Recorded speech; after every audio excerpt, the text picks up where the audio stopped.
Hi everybody, it's Monica. I'm Candace. We are Glass Over Teakettle. And what are we talking about today? Today we're going to talk about the first step in the stained glass process, which is drawing a pattern. Actually creating the pattern. That's the first step. So here we go.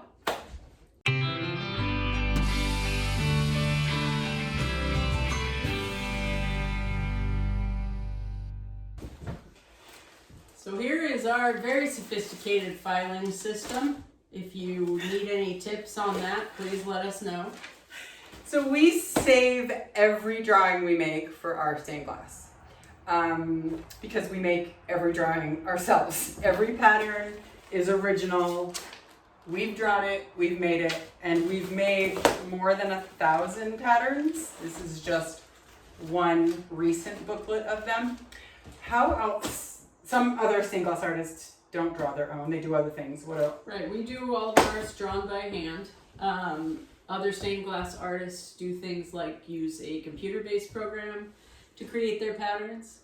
Some stained glass artists will purchase patterns from other artists that they have licensed for use. The one thing you should not do is be that jerk that uses someone else's pattern without permission. Please don't be that artist. Yeah. Make your own stuff or buy it with the artist's consent, but don't steal patterns and designs, you guys. It's just not good. Yeah, respect other people's intellectual property and, don't be the person that someone has to be like, hey, that pattern is mine. Yeah. It's not cute. Yeah, be original. Make your own stuff. Okay, so some of the tools we use when we either get a commission, a custom order, someone has an idea for a design, or we think of a design. The first thing we do is we grab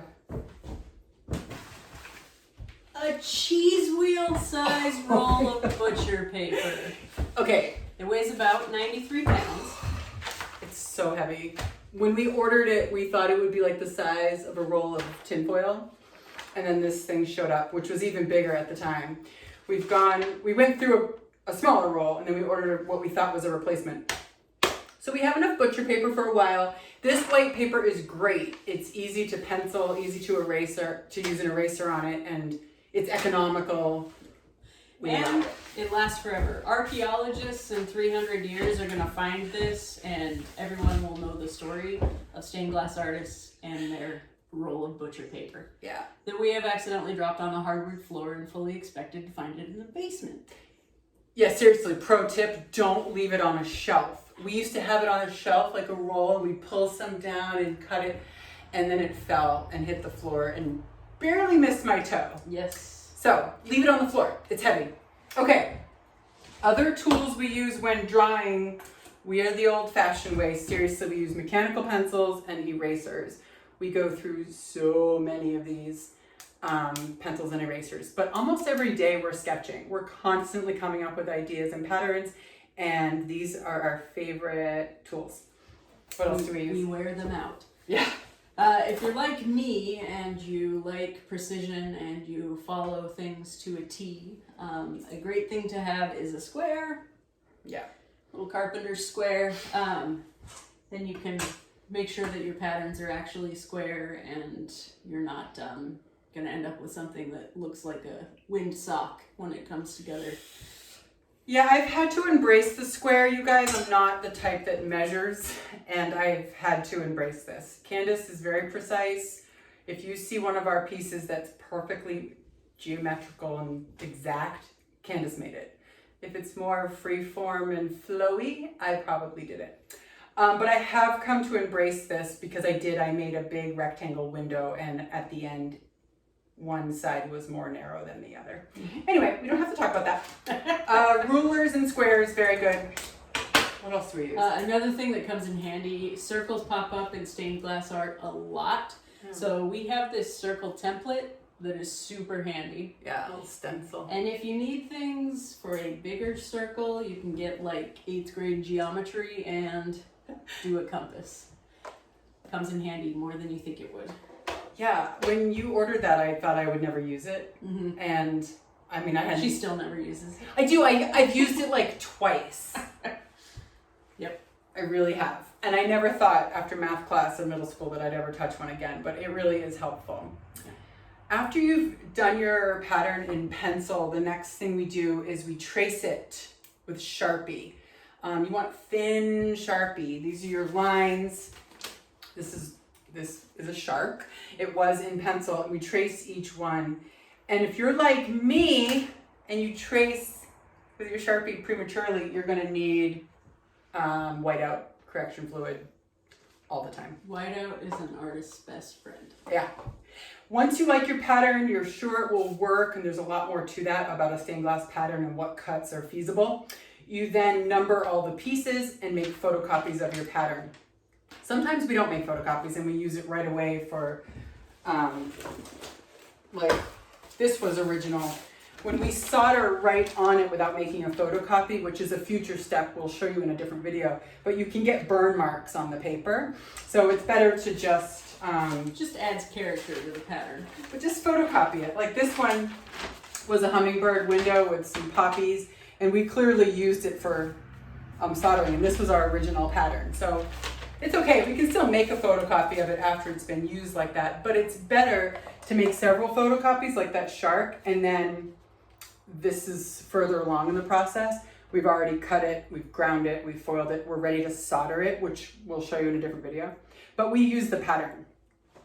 If your design is bigger than what your photocopier can make, again, free-flowing mermaid hair, it's probably my pattern.